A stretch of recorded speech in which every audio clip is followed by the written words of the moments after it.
The Adventures of Sam Spade, Detective.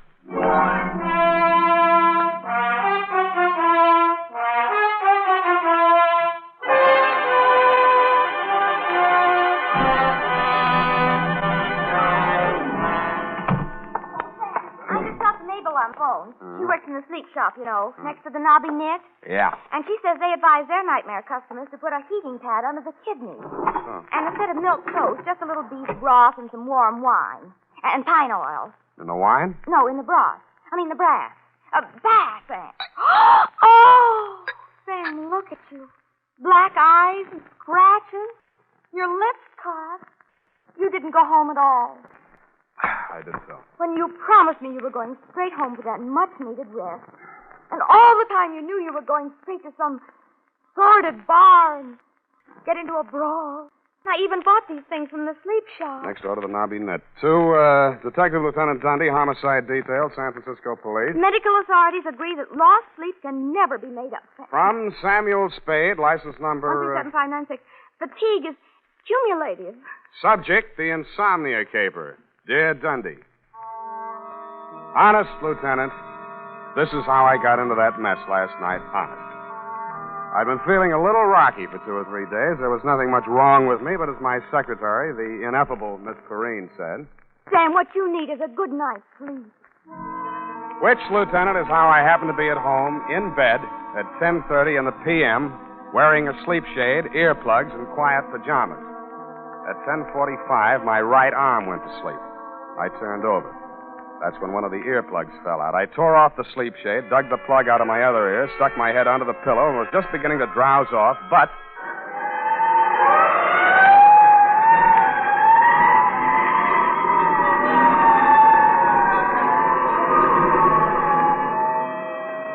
I sat up and lit a cigarette. The city plunged again into the silences of the night. The fog was creeping in on little cat's feet. Put an end to your romance and your spite of papers. That'll take you, you blutter like you.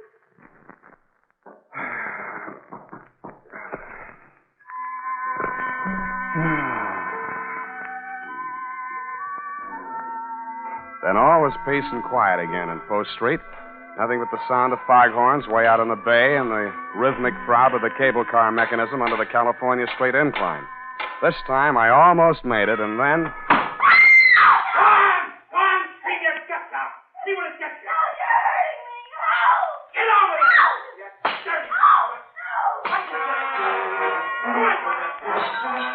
I went over to the window and peered out.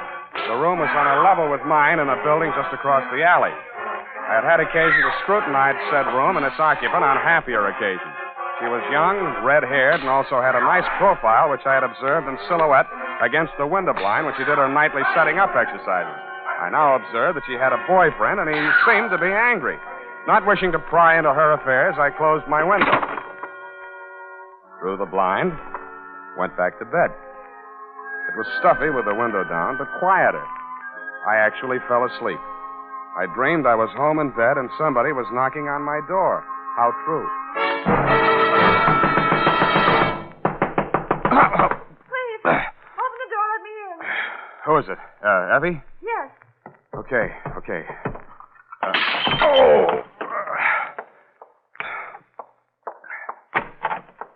What? Please, don't be angry. May I come in for a minute? You're in. Oh, thank you. I know this seems peculiar, a perfect stranger. I saw you in the window. That makes us even. I have the apartment across the alley. Yeah, I know. And you saw him strike me. No. Well, you must have heard. I heard a lot of stuff breaking. Well, my ship models, he threw them all over the room, broke them to bits. They weren't especially valuable, and besides, they were presents from him. So... Now I get it. Now, you came here to tell me all about your collection of ship models. I think that's real neighborly of you, Miss... Doreen Dubar. Yeah, well, it was nice meeting you. Drop in again sometime, and I'll show you my collection of please. trout flies. Please, don't send me away. I'm deathly afraid of him. His name's Dan McCrae. He's a merchant seaman. His boat just got in today, and... Yeah, but why me? Well, I've seen you in the window so many times, I somehow felt I knew you. That's foolish, I suppose. I don't even know your name. Look, sweetheart, if you think you're going to rope me in as a witness to that lover's quarrel... Oh, please, no. It's more than that. Believe me. I can't tell you everything, but... Why tell me anything? Okay, I'm sorry. Pardon me for living. I know it's wrong of me to want to say a lot. I don't want to be hard-hearted about it, but if you're really afraid of the guy, you ought to go to the cops. But you don't understand it. Doreen! Doreen, are you in there? Dan. Dan Badger, no doubt, from the game of the same Open name. this door! Oh. Look, chum, before you say anything, let me put you straight. You picked the wrong sucker. So you're the guy, huh? The old lady said you was good-looking in a cheap sort of way. Well, I think I'll fix that part of it right now. Hey, wait a minute. Oh, so you're going to make it easy for me, huh? Okay. Dan, what have you done to him? He'll be all right. Loosen this tie. I'll go get some water. All right.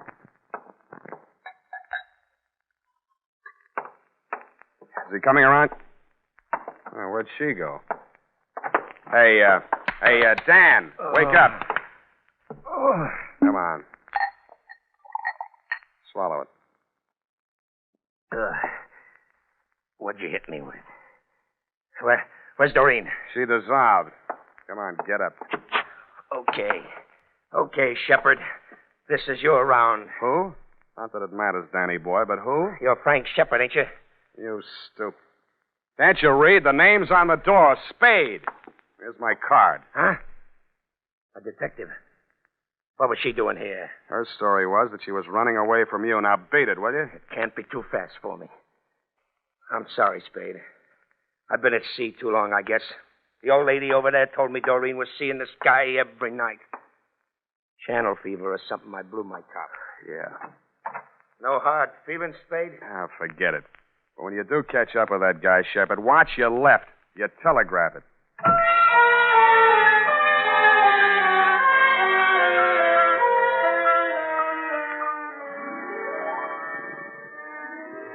Homicide. Shepherd's Pie. Reach. Up to tip the halls of...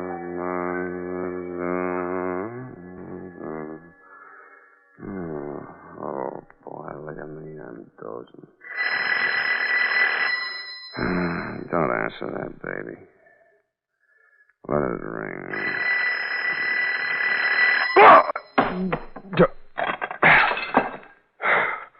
Huh? Spade, this is Dan McCrae. Who? The guy you beat up on. Look, I just got to sleep. Call back tomorrow. Better yet, don't call. Listen, you gotta listen to me. I found Shepard. Not much of a fighter. I marked him up a little anyhow, just to scare him. Go on back to the bar. Have one for me. Listen, I'm okay now. I sobered up like a shot. I only came back here to phone. Makes sense, will you? When I got back to the ship, he was there in my cabin. What? He's dead. Who? Shepard? Yeah, he's dead. Hit him too hard? I don't think so, but I've got to know. You're a detective. Now, look, I haven't got much money, but... Then start earning some. This is going to cost you.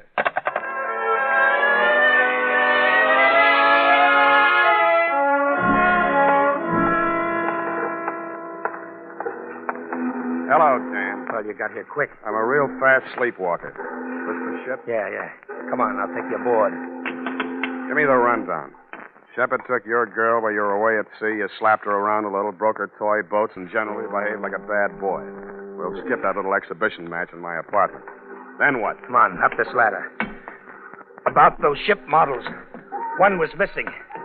She acted funny about it, and guess where it was? In Shepard's hotel room. Yeah? The Boston Hotel up on Broadway.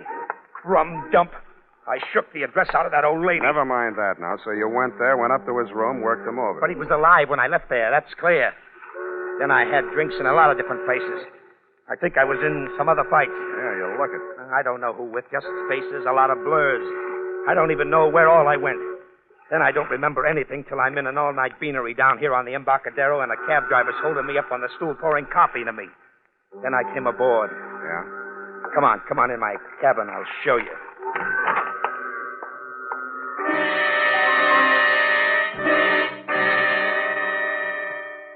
There were a few bruises and ring marks on the face, but they'd been cleaned up and smeared with methyolate. I know you're not supposed to touch anything until homicide gets there, Lieutenant, but this one had obviously already been tampered with, so I didn't think you'd mind if I rolled him over just enough to peek at the back of his head.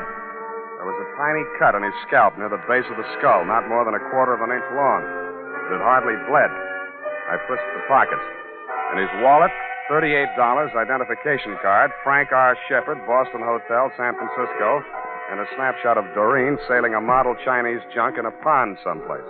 In his cigar case, cigars. Around his middle, a tooled leather belt with hammered silver buckle. It was a popular type Hickok belt, but something about the buckle didn't quite figure. The prong of the silver buckle wasn't silver. It was tempered steel. And instead of being pointed, the end was flattened out and ground to a sharp cutting edge. There were 2 notches on either side of it. It didn't look like they'd been put there for decoration. I took the belt off, rolled it up, and put it in my coat pocket.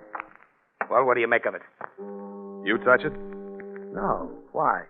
The man falls forward, not back. The cops will say he was killed someplace else and brought here. Then I'm in the clear. Yeah, unless they form a theory that you brought the body down here to dispose of it. Then why didn't I? Maybe you lost your nerve. Maybe you sobered up. How? What killed him? I don't know. Maybe internal injuries, maybe a head injury, or both from that beating you gave him. Maybe he just dropped dead, heart attack. That's for the police medical examiner to find out. You mean you're going to call the police? I have to. But I called you to... I thought you could clear me Now, before... wait a minute. You told me yourself you drew a blank. You don't know where you were or what you were doing. What are you going to do? Call the police. No, wait. Yeah, I suppose you have to. I do. You first. Yeah. I must say you're taking it pretty well.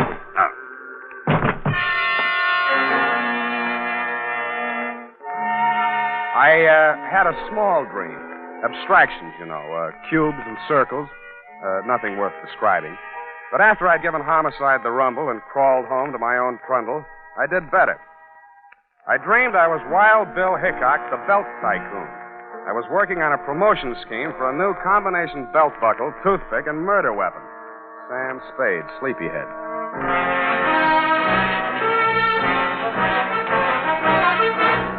The United States Armed Forces Radio Service is presenting the weekly adventure of Dashiell Hammett's famous private detective, Sam Spade.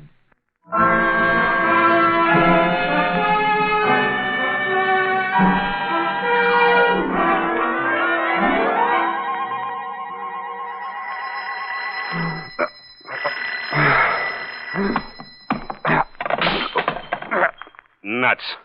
Sam? Unique Garage, Harry speaking. Yeah, this is Dundee, Sam. Okay, Lieutenant, you got me. What time is it? Wait a minute. 10 after 3. Any sign of dangerous Dan McCrae, that rat, my client? Another whiff. Hey, about that girl, Sam. Dubar, Doreen L., Balboa Apartment, Sutter Street. Can Yeah. you give me that description again? Go over and take a look at her. I'm in her apartment now. She says she never heard of you, and she doesn't know anybody named Dan McCrae. And she says she only went out once tonight to a drugstore to get some batteries for her hearing aid and some elastic stockings. All right, Dundee. If you want to swallow a pack of lies, all right. Check the drugstore, and she's wearing them now. I bring her over there, Sam, but she's a little feeble. Okay, Dundee. I'll be right over.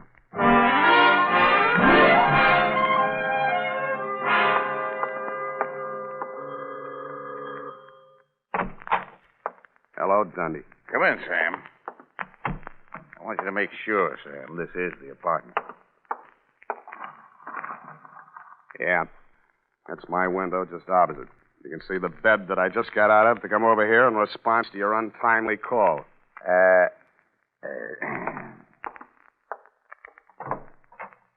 Will you come in here, Miss Dubar? Certainly, Lieutenant. I'm very anxious to make that man's acquaintance.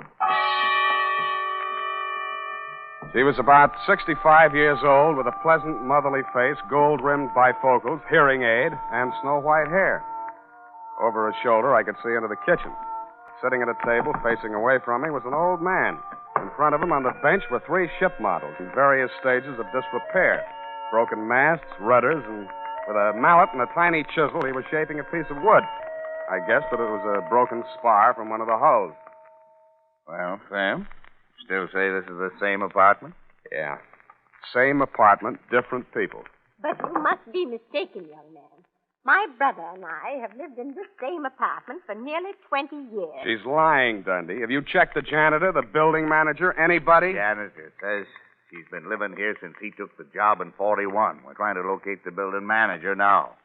According to your story, Sam, the girl and McCrae had a big row in here, busted up a lot of furniture stuff. I don't see any sign of it. They could have cleaned it up. It doesn't make sense, Sam. Okay, I dreamed the whole thing, but those ship models, I didn't dream them. McCrae mentioned them, the girl mentioned them. Busted ship models. There they are on the table in the kitchen.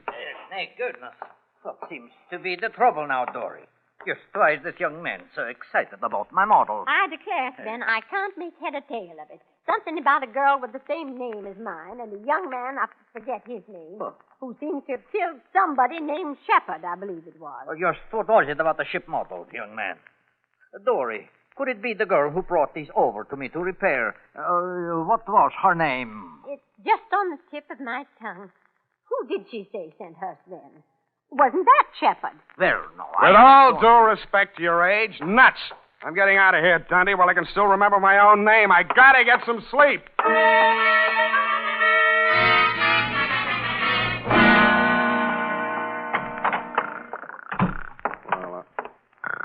Hey, wake up. Oh, Sam. Get out of my bed. I'm sorry. I was beat.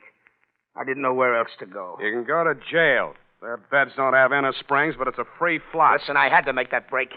It would have been a murder rap for sure. You mean your memory came back? I had a funny feeling I'd seen that guy Shepard somewhere before. And just before I slugged you while we were standing there in the companionway, it came back to me. That guy Shepard, he came aboard ship yesterday when we docked.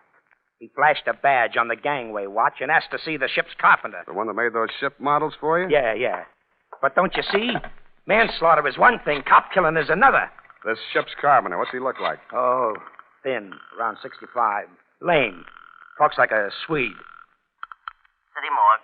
Maxie, Sam Spade. That Sam. stiff-tagged Shepard? Shepard, yes, Sam. Just got him back. I think it's all there. Those autopsy boys. Careless. What killed him, Maxie? Puncture wound. Base of the skull. Small, sharp instrument. Anything new on his ID? Well, Shepard seems to be a phony handle, Sam, but it'll have to do till Reveal comes along. Sergeant Polhouse let it drop that the boys at his hotel thought he was a detective. Uh-huh. The funny thing about Sheppy boy, Sam, no belt, no suspenders, very loose trousers. How'd he keep 'em up? By the time I got to him, it didn't matter. Hey, I figured he wore a belt, and somebody swiped it off him. That's an interesting theory, Maxie. I'll see what I can do with it.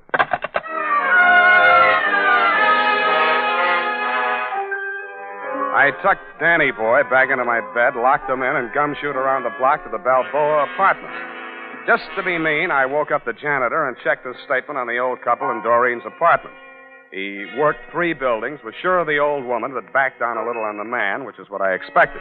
Was sure of the floor, but not of the apartment number. Didn't know any tenants by name, which goes to show, Lieutenant, what police statements are sometimes worth. I thanked him, stole his passkey, and went upstairs. I didn't expect to find anybody home in Doreen's apartment. I was half right. Sven, the old carpenter, was sitting in a chair, staring straight ahead of him. He looked as though he were in a daze. I walked over to him. Even close up, he didn't look dead. But he was. Body still warm, no visible wounds. But he was wearing a tooled leather belt with a hammered silver buckle. The prong of the buckle was tempered steel and had the same peculiar shape as the one in my pocket, the one I had taken off of Shepard's body. The ship models were gone. What was left of them I found in the fireplace. And in the charred remnants of what had once been the hull of the toy Chinese junk, I found something that hadn't burned. It was a small metal cylinder with 2 pins projecting from it on either side, about the middle of it. It looked like a miniature lock mechanism, which it was exactly. The key, you guessed it, was the prong of that belt buckle. The cylinder was empty, except for a few white grains that looked like sugar. I tasted them. It was not sugar, but in the dope traffic, they sometimes call it that. About then, I heard footsteps outside in the hall. I ducked into the closet, leaving the door cracked enough to see out. Stand over there, Doreen. Don't try anything. I won't shoot you unless I'm forced to. No, you didn't shoot Frank Shepard, did you? Don't ever mention that name again. All right. Well, Sven, don't just sit there staring. We've just time to catch the boat. Then, answer me. I don't think he can answer you, Mrs. Brownrigg. Oh, what are you talking about? Sven! Sven! He's dead. He's dead! Oh, careful, she's got a gun. Hand it over, Grandma. You won't need it anymore. You killed him! Sam? Yes, I'm a desperate character. Hand it over. Come and get it.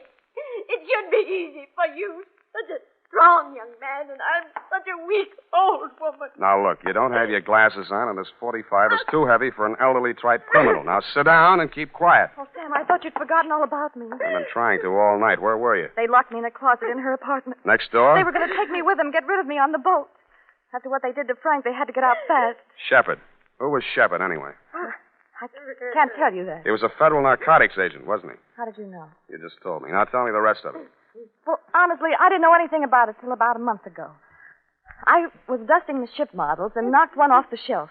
It broke, and something spilled out of it. Mrs. Brownrigg was here when it happened. She rushed for it and ran out of the room with it. She said she'd take it and get it repaired for me. And then this girlfriend of mine came by while I was sweeping that white powder up. She's a nurse. She tasted it, told me it was dope. Well, I didn't want to do anything till I talked to Danny, but she reported it. And that's when Frank Shepard came to see me from the narcotics squad. He told you to play along with them? Yes. They arrested the man Mrs. Brownrigg was selling it to, and Shepard told her he was taking the man's place so he could spy and get evidence, you see. She believed him because of the belt. This the belt? Yes. That thing on the belt, it's really a little key that fits in a little... Yeah. Now, that fits in a little lock that releases the little mechanism that makes the false bottom fall out of the little boat. When did she find out that Shepard was a narcotics agent? I didn't. I saw them together so much that I began to think they might double-cross me. Then I thought about that sailor, Dan, that roughneck boyfriend of hers. So I went to Dan and told him I thought his girl had taken up with Shepard while he was away at sea. And I had to let Dan think the worst because I was sworn to secrecy. But Dan's so violent and jealous, he said he'd kill Shepard, so I came to you. Yeah. You were a witness that Dan hit me, and I thought we might have him arrested so nobody else would get hurt. But I guess you were too sleepy to care. What? Sorry. I must have dropped off. Asleep.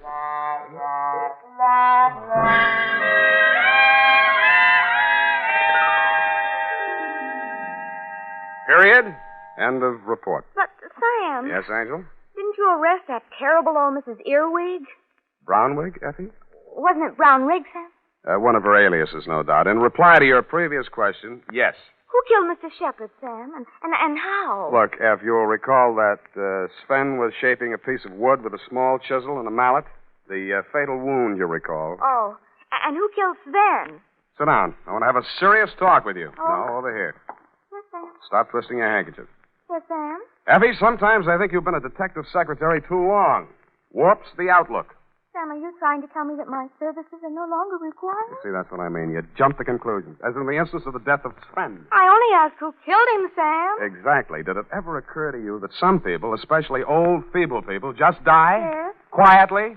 Sitting in a chair sometimes? Yes. Sometimes in bed in their sleep? That'll never happen to you, Sam. Sick. But it did happen to Sven. Perhaps the excitement of his criminous activities, fear of discovery, his impending flight were too much for his heart. On the other hand, it might have just been old age. Of course. The point is, Effie, it does happen. Yes. Never in detective stories, only in real life. Mm-hmm. Well, I guess that's all. Good night. Sam, you're not sleepy. Nevertheless, I'm going home to bed. Oh. Well, good night, Sam. Good night, sweetheart.